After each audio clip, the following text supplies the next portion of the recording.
এই যে একটা ঘুঘুর বাচ্চা, ঠিক আছে, এটা মানে ওই বিল্ডিংয়ের ভিতরে ঢুকে গেছিলো, বের হওয়ার সময় গ্লাসের ভিতরে বাড়ি খাইছে। মানে গ্লাস তো দেখতে ওই খোলার মতোই বোঝা যাইতেছে, মনে করছে খোলা আছে, উড়াল দিয়ে ওইখানে যে বাড়ি খাইছে, বাড়ি খাওয়ার পরে এই যে মরার অবস্থা।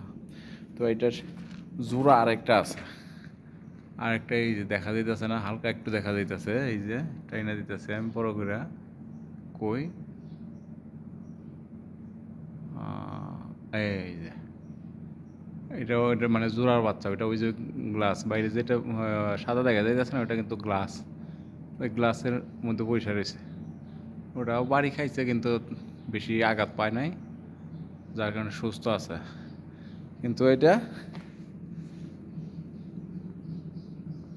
এই যে এটা বাড়ি খাওয়ার পরে এই যে পানি দিয়ে দিলাম, একটু পানি খাওয়াই দিলাম একটু, তারপর এখনও সুস্থ হয় নাই। তো দেখা যাক শেষ পর্যন্ত কী হয়, এটা বাচ্চা কি মারা যায়।